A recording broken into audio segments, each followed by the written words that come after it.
Mēs esam Āboles dārzā. Šo dārzu stādījām pirms kādiem 10 gadiem. Šās vecākās ābeles, bet ir daudz arī jaunāk.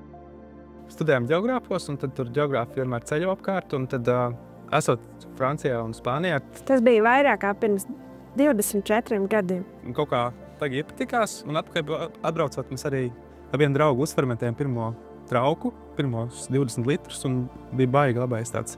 Mēs vienkārši tāds liels bars ar draugiem visu fermentējām, kādus gadus 10, un tad daudziem, tad tie rezultāti bija dažādi. Tad bija ētiķainis, visbiežāk skābi, bet es turpināju, un tad vienkārši kaut kā mācījos no kļūdām. Pirmais sidrs bija nedaudz nelegāli. Man ir pazīstami restorānos, un tad gāja Rīgā pāris vietiņās. Tā kā bija tādi, kad atnes uz galda un rauj vaļā, un viss iet pa gaisu, un visāds spēle bija. Šī konkrēti ir Kingston Black, tāda baigi cimperīga ābele no Anglijas.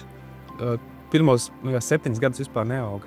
Ja kaprīze ir, bet tas ir tā kā ābols. Nu, vislabākais. Tev aiz muguras ir Jārlingtons. Viņš tāds nav pārāk smuks, bet labi aug, un tāds ir vairāk, kas ražu dod. Viņš ļoti labi pielāgojies, man liekas, ar Latvijai.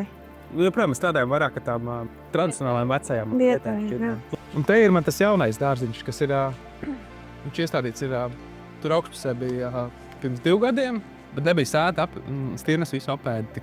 Mēs šogad pārstādījām visu pavasarī šo mazo leķi. Mums tagad ir hektārs. Mēs droši varam teikt, mums ir hektārs.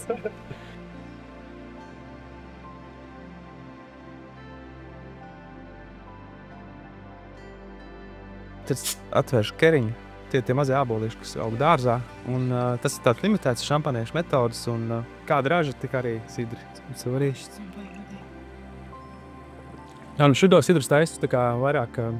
Ja daudz sidra ar savvaļas rūkšanas, un meža raugiem, vispēc sulu un neliec raugu klāt. Un tad tie raugi, kas ir uz āboliem vai arī darītavā, viņi sāk tā kā augt, raudzēties. Kultūra raugā ir viena veida baktērijas par lielākā gadījumu, bet savvaļas raugos ir dažādi dīvaini. Tur ir tāda raiba sabiedrība. Un tā, kad viņi sāk rūkt, tad tā raibā sabiedrība rada ļoti jaukus efektus. Piemēram, šis ir apaņotais sidrs.